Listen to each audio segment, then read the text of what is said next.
Hi, everybody. I'm Peter Skiera, aka Stations Guy, and I'm very excited about my guest on today's show here on Recommended Stations. It's a guest that I don't believe you will find on any other video on YouTube. It is the ultra rare, the holy grail of all novelty record players. From 1973, will you please give it up for the E-lectric Banana record player?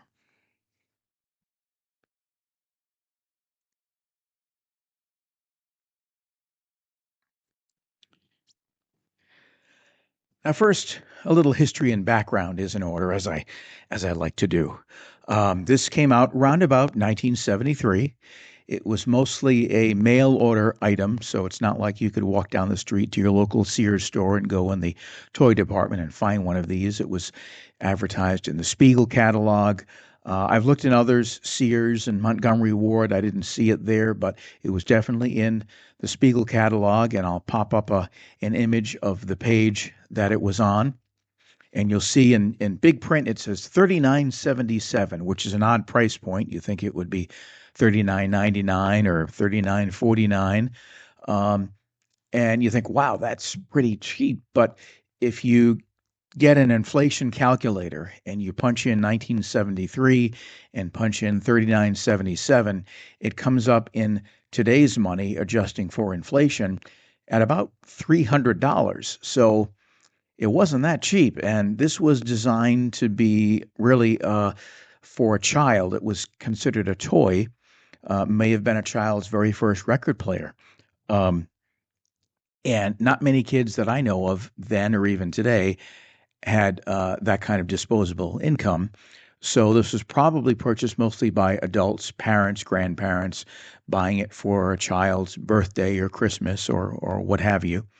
Um, very few of these were made and sold, and probably today the majority of them are sitting in landfills. So very hard to come across, to come by. What was the inspiration behind this odd banana design? Well, if you believe what you read on the internet, the inspiration was the 1967 album by the Velvet Underground, which had a cover designed by Andy Warhol,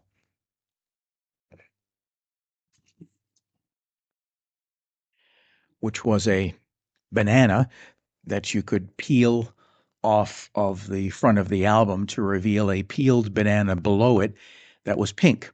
So this actually have one here.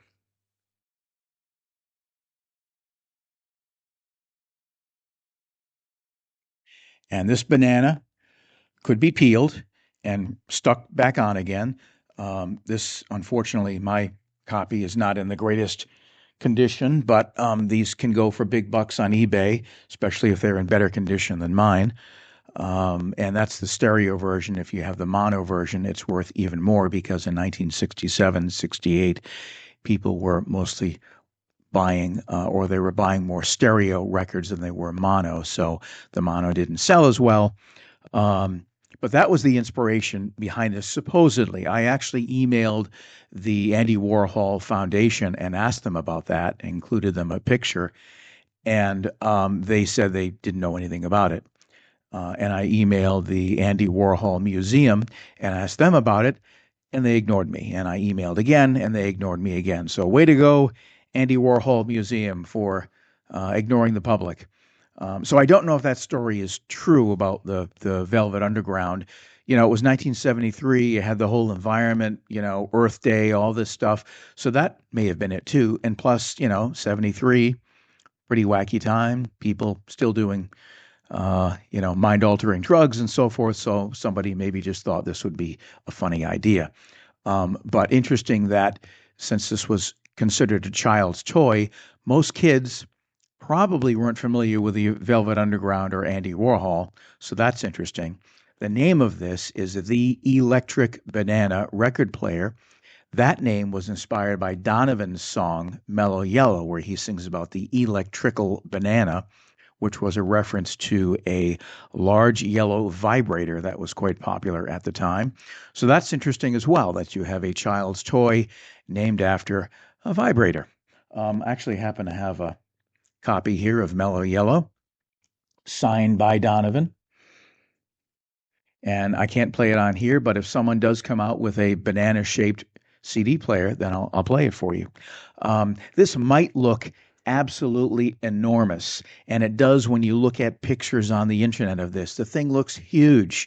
It's not that big, really. It looks much bigger in pictures than it does in person.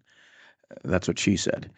So if I do a quick measurement here, this is roughly 25 inches long and, about, I don't know, maybe 11 inches wide and maybe 8.25 inches tall. So, and again, this was designed for a child. So, I mean, the thing can't be that huge because the kid's got to be able to carry it and bring it around. It was likely, as I said, a child's probably first record player. It was described as being portable, which is not really true. It did come with this nylon braided shoulder strap, so you could sling it around your shoulder and carry it around if you're maybe going to go to a friend's birthday party or slumber party. You're going to bring it over and play your 45s, or your class was having a party at school and you bring it. But unlike what Google AI said to me at one point, this does not take batteries. It's not portable in that respect.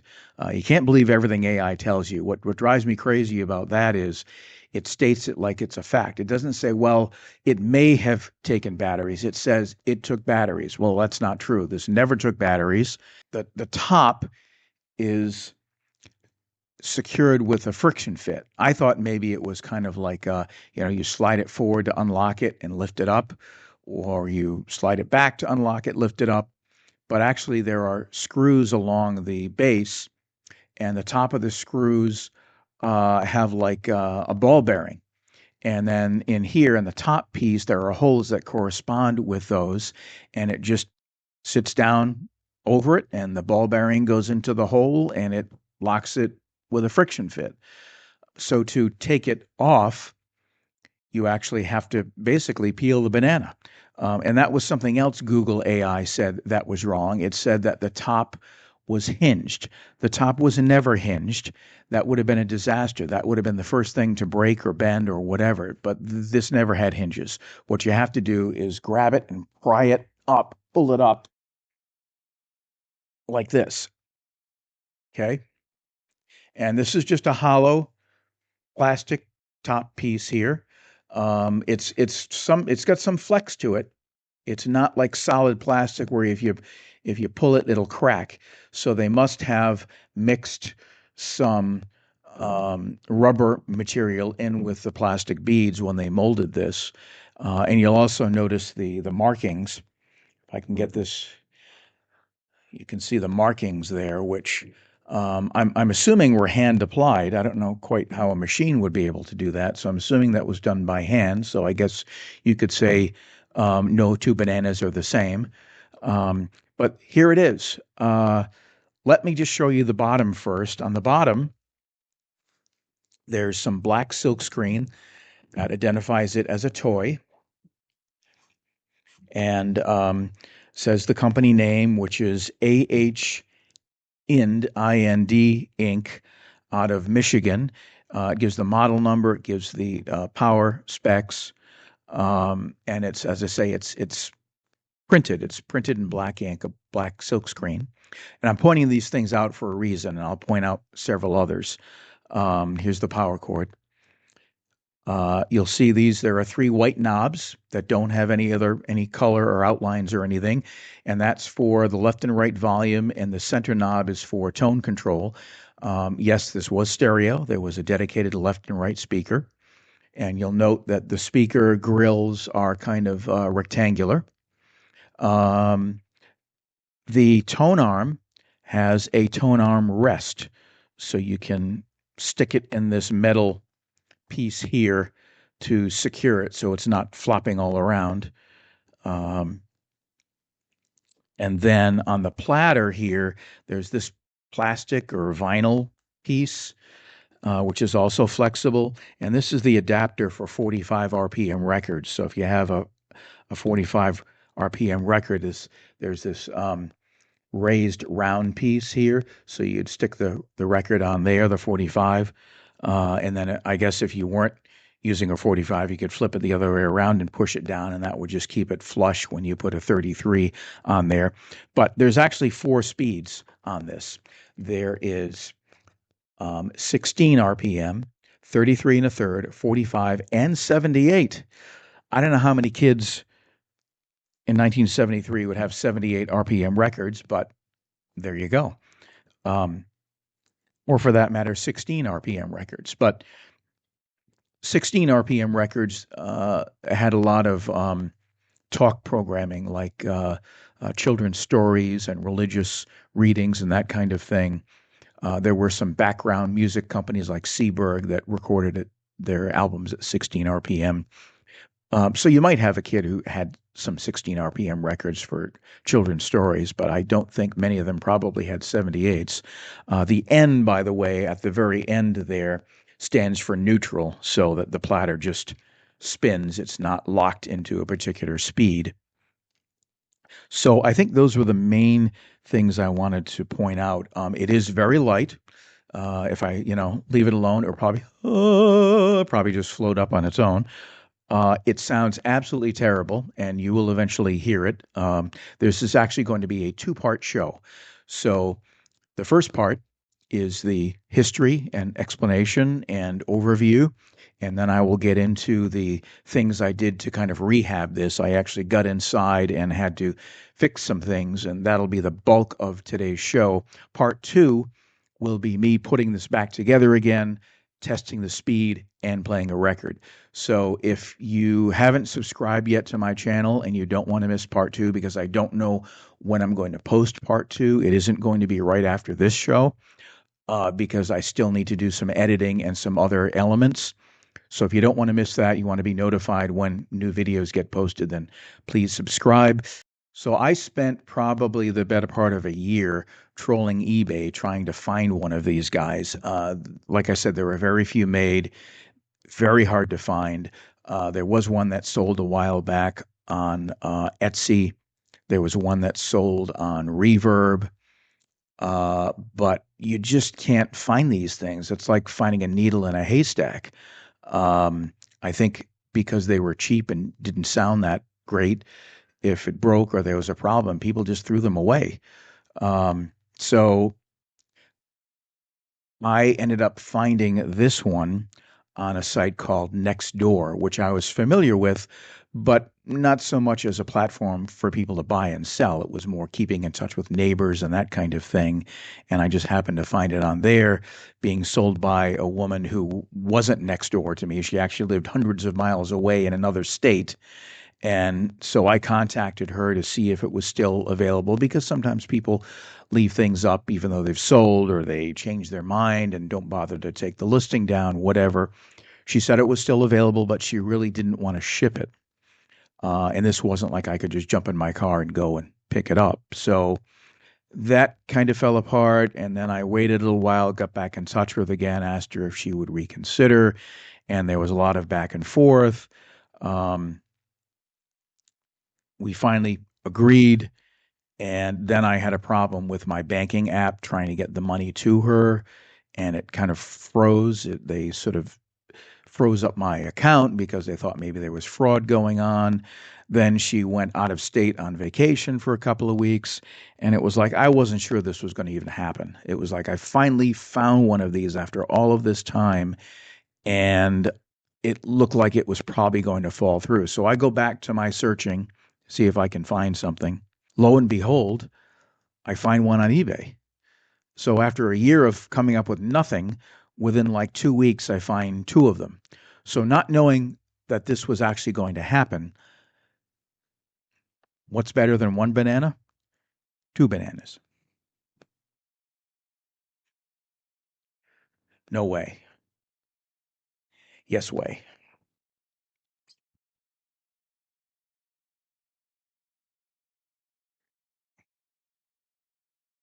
Banana number 2.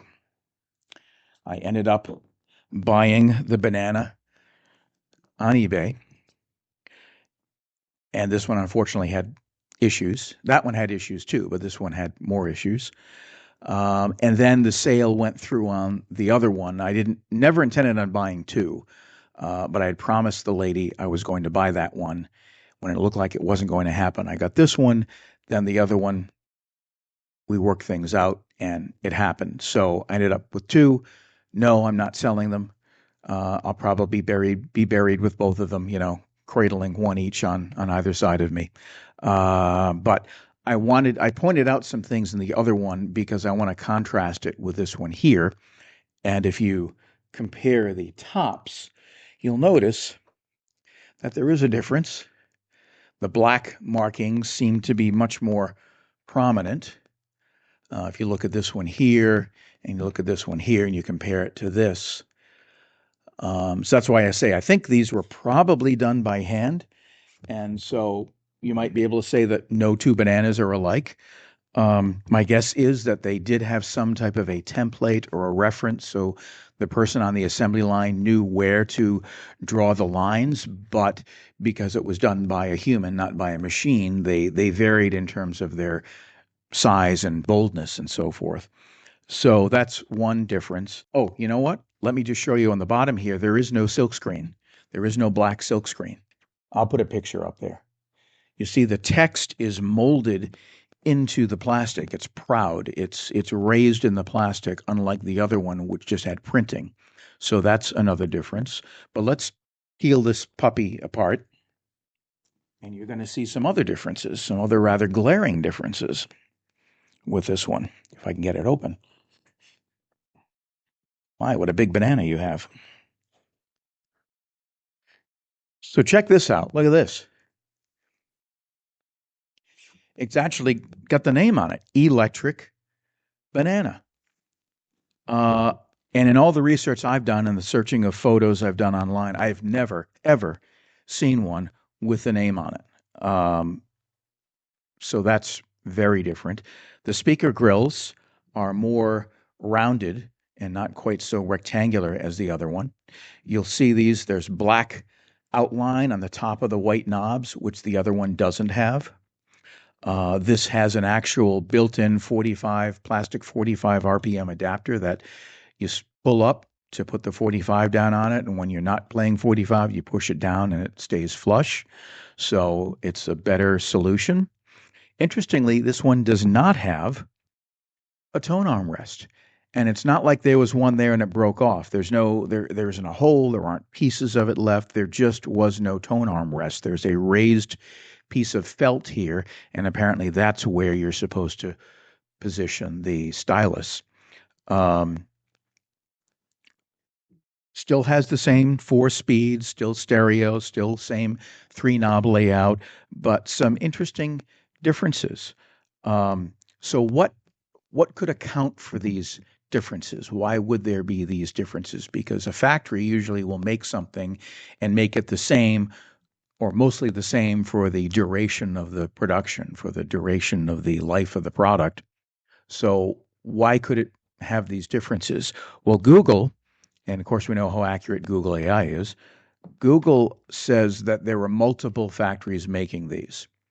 So that might account for the changes, that there was one factory making them that way and another factory making them this way. That's certainly possible. I don't side with that theory. I have another theory, and I've been a product manager for 30 years. I've been on site in factories for production many, many, many times, hundreds of times. So it's not like I'm approaching this as a complete novice, but it's very possible there was just one factory and they originally started making them that way. And then at some point they changed and started making them this way. That happens. Factories make running changes. They get feedback from customers. They make adjustments to make assembly go faster. All kinds of reasons, save money, whatever. Or just because whoever designed this thing said, "Oh, let's make this change." So, and the reasoning also behind thinking that there might be one factory, as I said, they didn't make very many of these. So if you have a very small pie to begin with, to slice up that pie, divvy it up, and give it to other factories doesn't make any sense. Now, I don't know how many of these they made in total. Let's just pick a number. We're amongst friends here. Let's say 1,000 pieces. Let's say they made 1,000 altogether. Well, to have one factory make 500 and another factory make 500, or one make 500, another make 300, another make 200, that just, it doesn't make any sense. It's not very efficient because, again, factories want to make lots of stuff. They go through the bother of setting up an assembly line, getting the parts in, training workers. They don't want to run a few hundred and then stop and they're done. I mean, you practically get the assembly line rolling and then you stop it because you've made your 2 or 3 or 400 pieces. So it's not very efficient. So that's one thing I would say is against the theory that there are multiple factories. Another argument I would propose is you have to have tooling to make these plastic pieces. What's a tool? A tool is a hunk of steel. It's a block of steel that's been CNC'd to the design to be able to make the plastic. So you've got two huge hunks of steel to make the bottom piece and to make the top piece. And tooling is very expensive. It's cheaper in China than it is in the United States, but it's still thousands, tens of thousands of dollars. So I don't know what this tooling cost them in 1973, but you can't really share tooling amongst other factories. You can't have one factory that has the tool and then they move it over to another factory for them to make some, and then they move it over to another factory, then it comes back, because these tools are big and heavy, and if you damage them, scratch them, gouge them, now you've ruined the plastic that's going to come out of them, so you have to make a whole new tool. So each factory really would need its own set of tools to make these. Well, that's a lot of money for something that you're not making very many of, that's going to have a short lifespan. It doesn't really make any sense to make that kind of significant investment for something that you're not making that many of.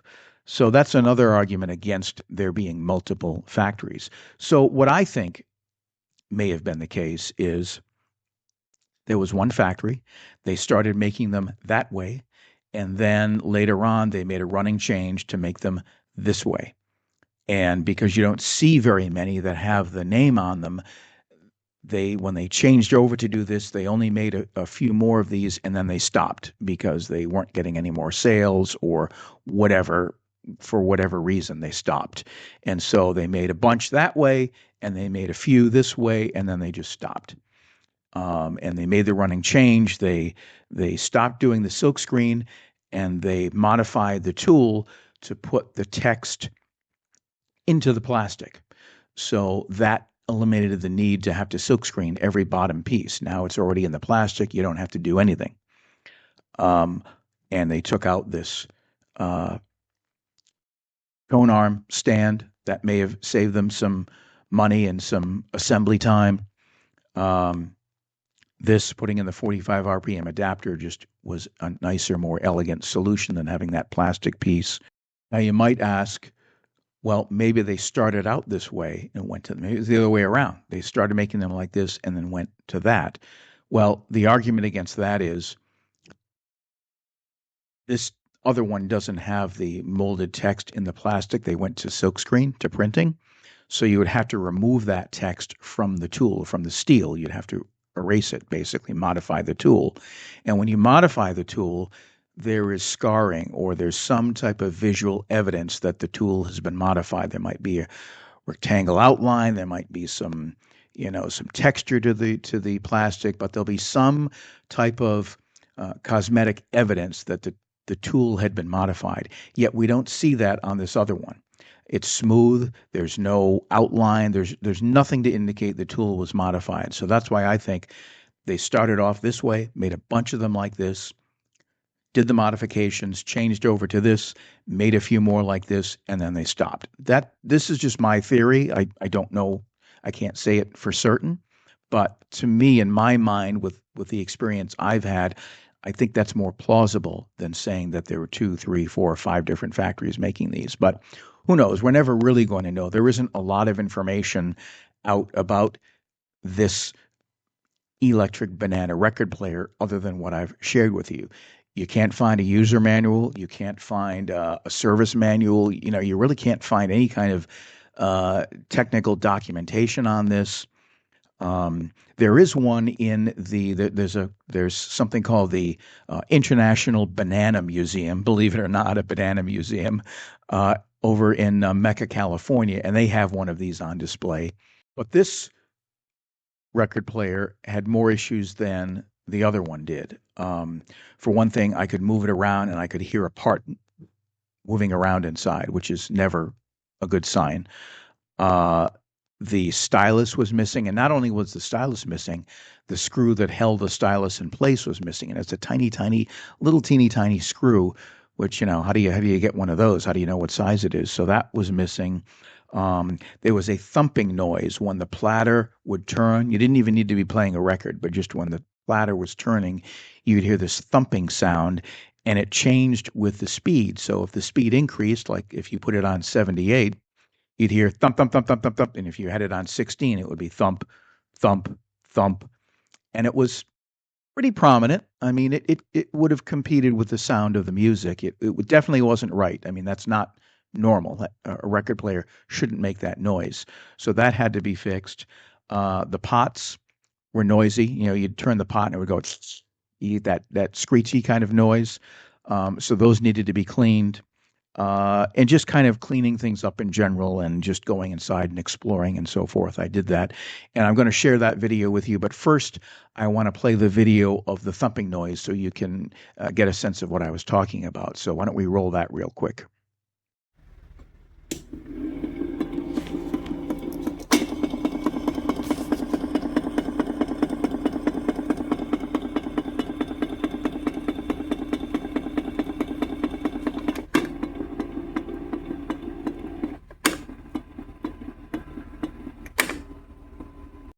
So that's the thumping noise, for lack of a better description, that I was talking about. And I had to research how do I fix this? I didn't know anything about these other than what I've told you. I'm not an engineer. I'm not a repair technician. So a lot of this was new to me. This was definitely an educational experience for me. But I dove into it. I made some mistakes. You'll see that in here. I like to keep my videos honest and truthful, and maybe you can learn from them. So I'm going to roll that video now, and then I will come back and do a wrap up. This is a two-part video. So the first part, as I said, explanation, history, background.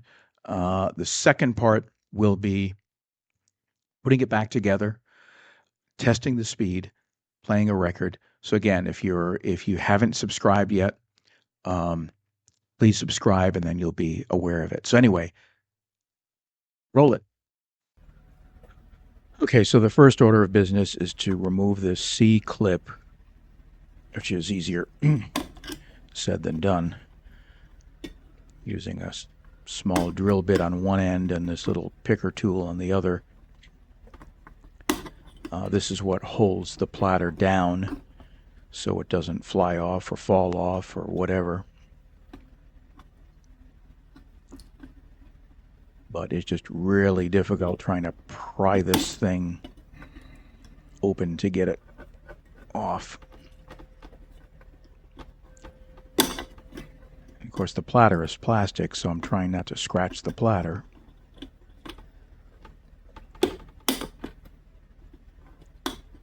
Almost.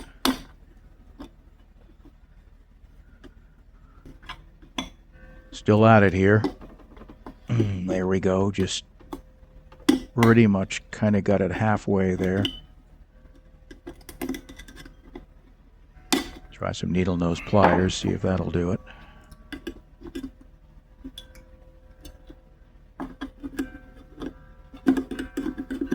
Oh, it just kind of somewhat snapped back. Grab it, pull it out. There we go. Got it. And that's it right there. That's the C-clip. So now, give it a few taps to be able to get this platter off. There we go. And there is the ever-loving genie Alliance Genie mechanism. And that's the idler wheel and tire, which is responsible for the thump noise. This Alliance Genie's been made, they've used this mechanism from the 1950s through the 70s into even the early 80s. It's kind of a workhorse and built like a tank. But now we have another C-clip I have to get rid of to get this wheel off. This one should be hopefully easier.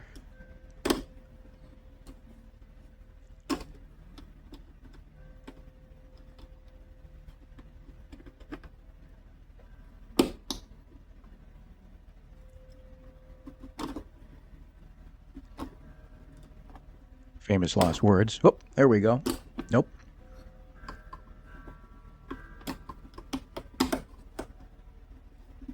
There it is. Now it's off. That's a C-clip, and you can see some fabric washers there, fiber washers, whatever they're called.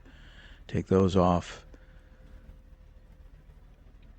It's important to keep the numbers of them correct because the wheel has to be positioned just right.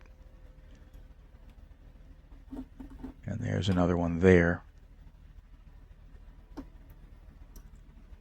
So this is the idler wheel and the tire, which rolls against that speed shaft there that determines what speed the platter rotates at. And you'll see here, see that little indentation, that whatever you want to call it, divot or recess? That's what's responsible for the thumping noise. When that rolls against the speed shaft, that's what causes the thumping noise. So now I've got some goo gone, and I'm just going to try and clean this mechanism up a bit because the grease and the oil and whatever solidifies or gets kind of gluey over the decades. So you want to get rid of that so things will rotate better.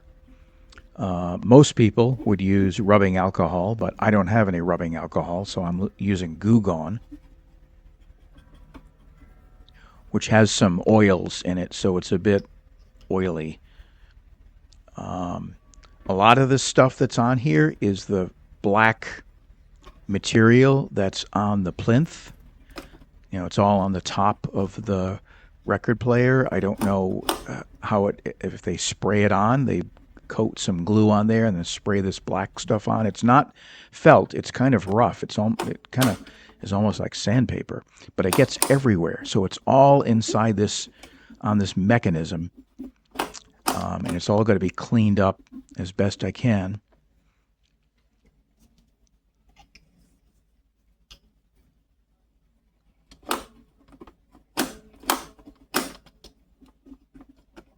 Sorry if my big fat hand gets in the way, but I don't have anyone else to help me with the videos. It's just me, so I have to keep it stationary and do my thing while the camera rolls. But you gotta get in all those nooks and crannies and crevices and whatever, and just do the best job I can cleaning it.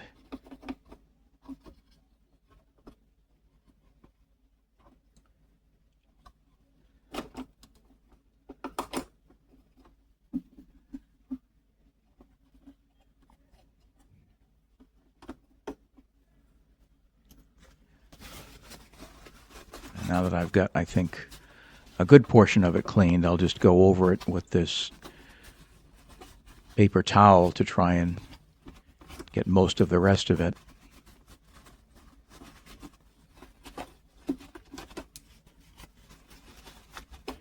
Yeah, but this Genie mechanism, it's been used in so many record players over, period of 2 decades. And it's kind of down and dirty. It's it's not. This is not high fidelity. This is not high-end audio here. This is a real, as Mr. Spock from Star Trek would say, it's primitive but effective. It does the job, does what it needs to do. It's not terribly accurate with the speed, but and so I went on YouTube and looked up this mechanism, and that's how I was able to get some information, because I couldn't get any information about the E-lectric Banana record player specifically, because there were no videos, but there are lots and lots of record players that use this mechanism, so I was able to look at those videos and give myself an idea of what I needed to do to kind of rehab this. So now I'm going to try and get this motor out so I can get to the bottom of it.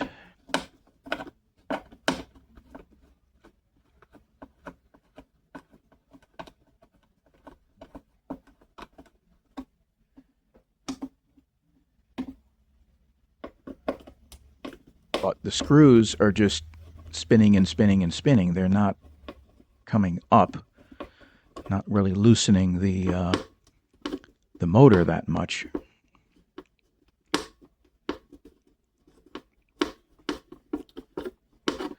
So the problem is there's hex nuts, see those underneath, that are holding the screws in place.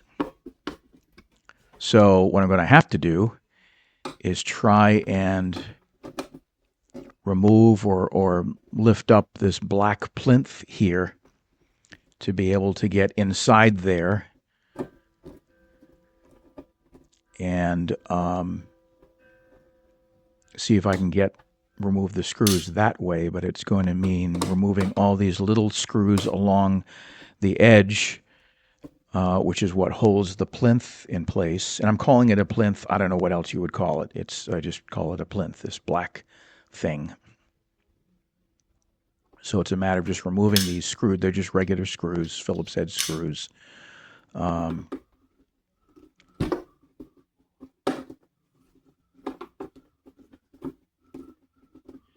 The screws that are used to secure the top part of the banana, those are not in the way. Those aren't holding down the plinth, so I don't have to worry about those. I don't have to remove those, but these black screws have to come out.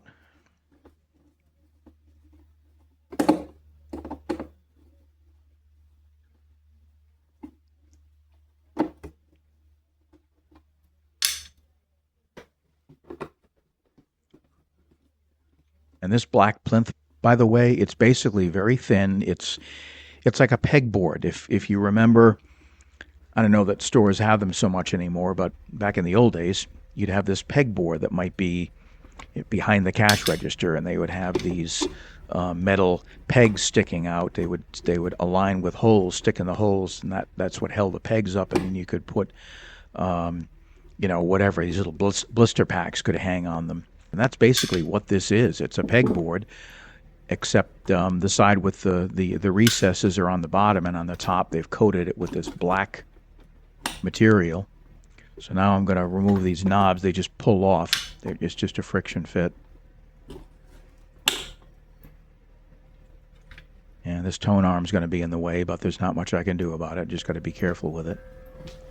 So now I've got to try and see if I can get this black plinth raised up. It's recessed underneath. It's underneath, the lip there, but it's really, really tight and difficult to get at. So now I've got it open enough so I can get my needle nose pliers in there and grab hold of the hex nut and hold it in place while I unscrew the screw.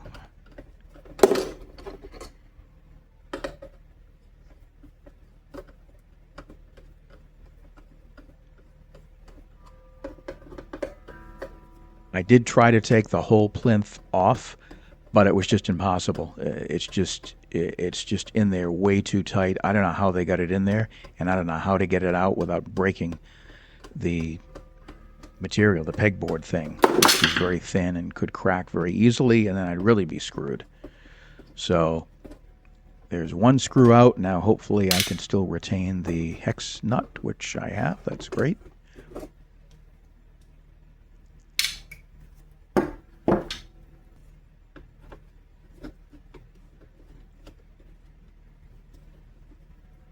And And this one is still turning and turning and turning, but if I maybe lift up on one end, maybe I can create some pressure to get the screw up, because I can't reach from the other end with the needle nose pliers all the way over there. That just isn't going to work, and the motor's on the way anyway. So this is the next best option.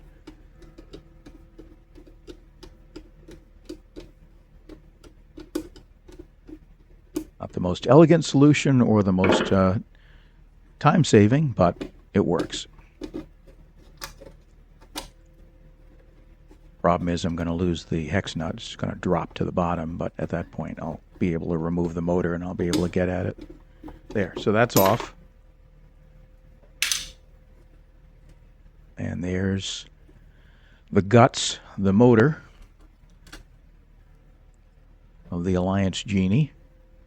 And I'll grab that hex nut while I can. There it is. Got that guy. And now I got to clean that black stuff. It just gets everywhere. It's even in the bottom. It's all over the bottom of the mechanism.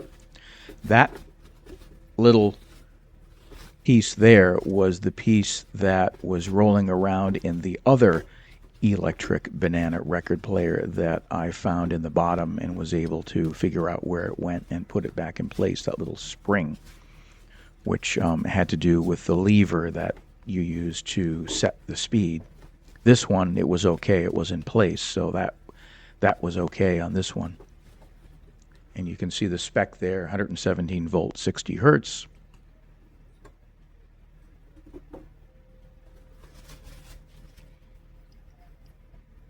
And I'm going to get my Q-tip dipped in Goo Gone and get in once again the little nooks and crannies and try and get out any old grease or oil and the black lint stuff, whatever it is. Try and clean that all off.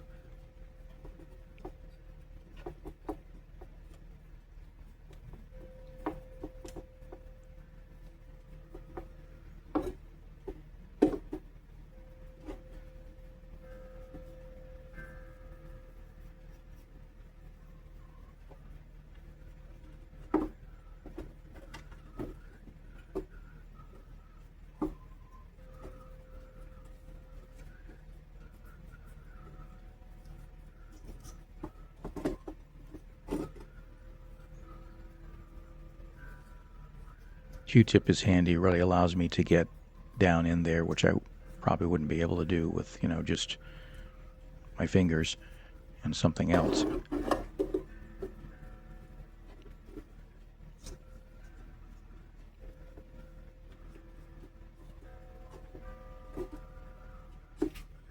Now I'll just grab that paper towel and try and do my best to do a final pass with it.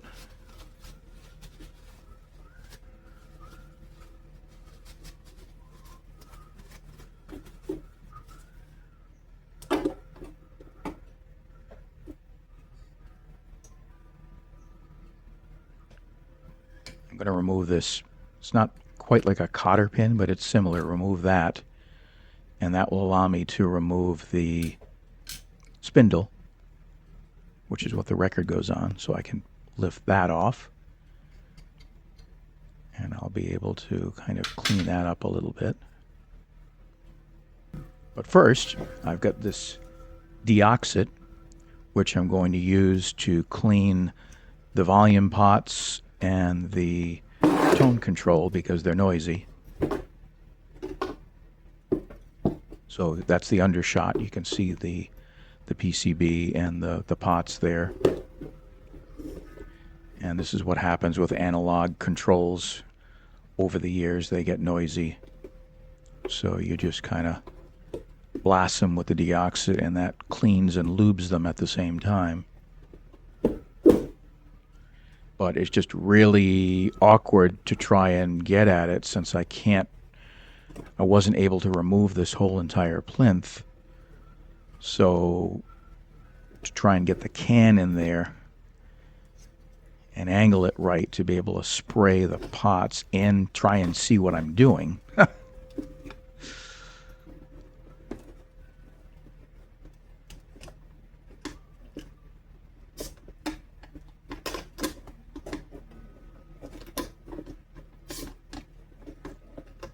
And I could skip this, I don't have to do it, but I'm there. I went through all this trouble, so I might as well try and clean them and lube them because they need it. They are noisy.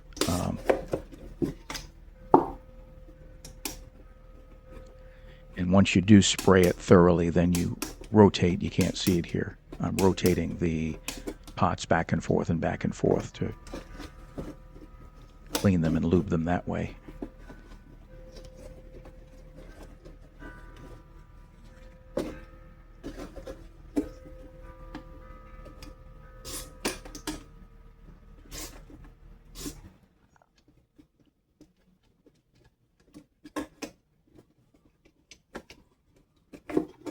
And I'm not spraying all this time, by the way. I'm just trying to get the spout at the right height and angle to get in there and spray, and rather than have it spray all over the place, get it where it needs to be.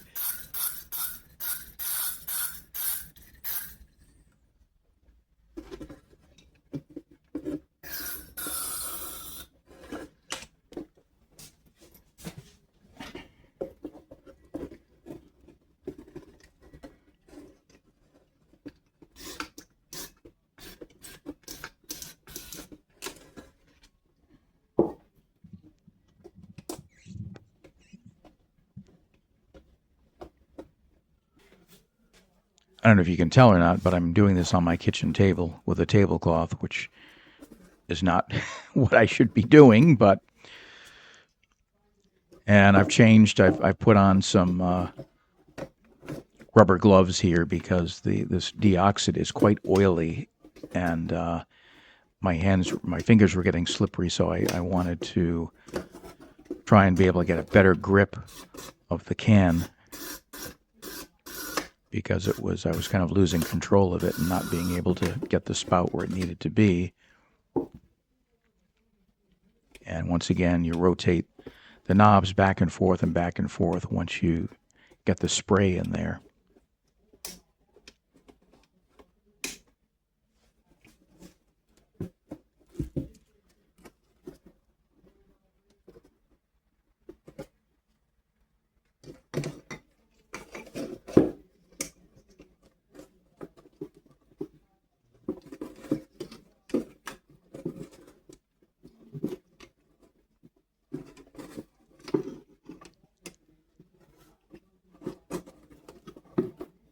Having problems getting at the very last one, so now I've just basically got the whole entire can in there in my hand. I feel like I'm delivering a baby or something, and I'm just spraying the heck out of that very last potentiometer that's there.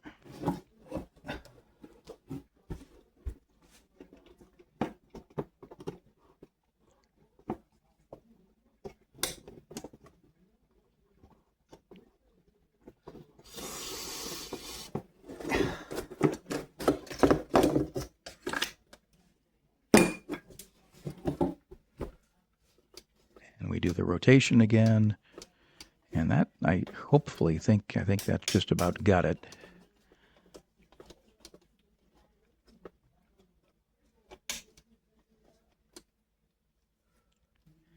And then we've got some oil to lubricate some of these moving parts, the motor and so forth.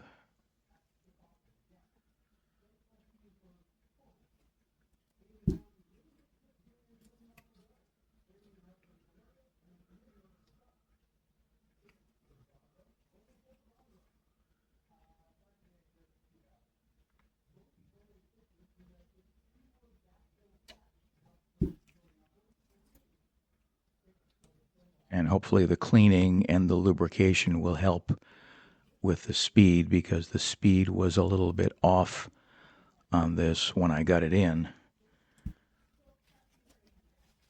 And I'm just cleaning that spindle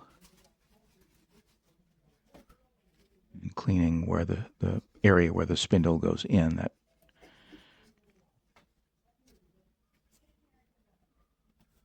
a little oil on that.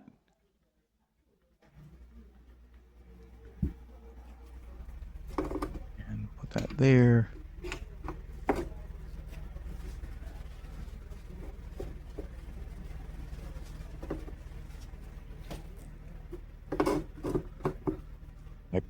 probably should have used grease instead of the oil, but so I'm going to put this cotter pin back in place that secures the spindle.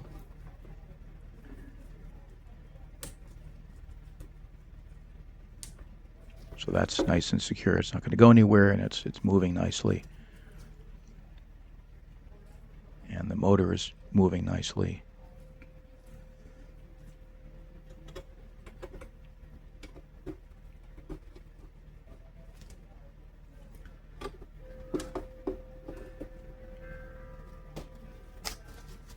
Just kind of dab up any leftover oil that may have gotten on there.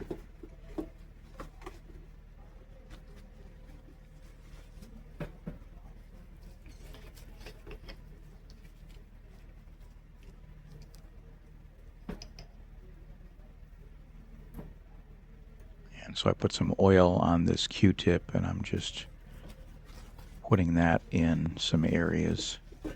Got to be sure not to get any oil on the speed shaft, because that can impact the accuracy of the speed.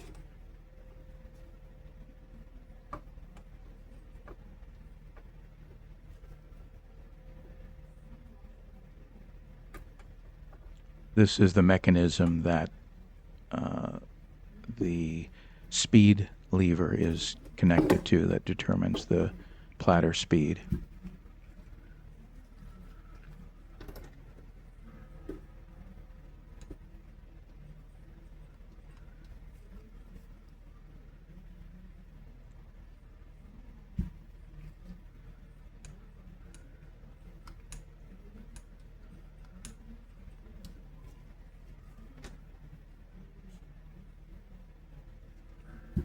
So when you move that speed lever, it adjusts the height of the idler wheel so it matches the corresponding part on the speed shaft. So I think the top one is 78, I believe, and the bottom is 16.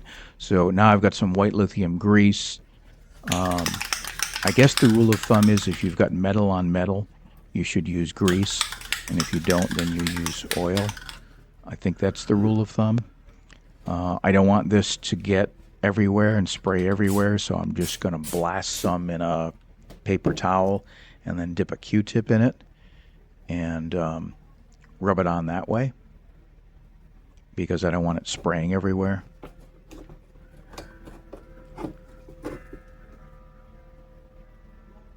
And this is metal on metal. When you move that speed lever, it is rubbing against metal, so that's why I'm going to use the lithium grease here.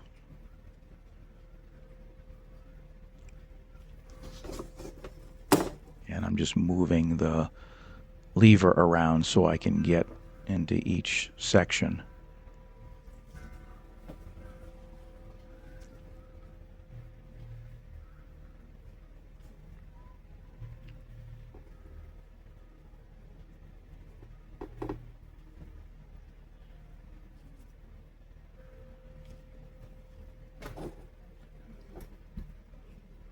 So I think that's coated pretty well. I think we should be all right.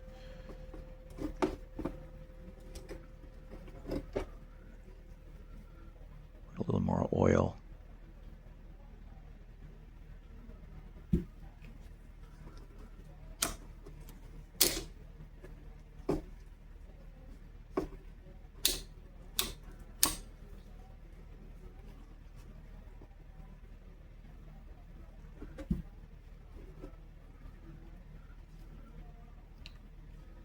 Just kind of wipe up any excess oil.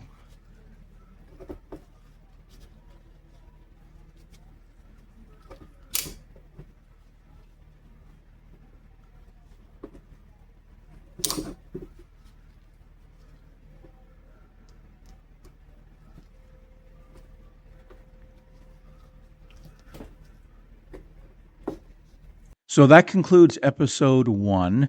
Episode 2, I will put it back together, secure the motor. I'll replace the idler wheel and tire with a new one to get rid of the thumping noise. I'll put the platter back on. I'll test the speed, compare it to the speed as it was before my little refurb project, and I'll play a record. So you'll actually be able to hear how horrible it sounds and see it in action. So if you haven't subscribed and you'd like to, please do, so you'll be able to catch the next episode whenever that posts, and I'm not sure right now. Thank you so much for watching. Please be kind to each other, and bye for now. We'll see you next time. Station Sky.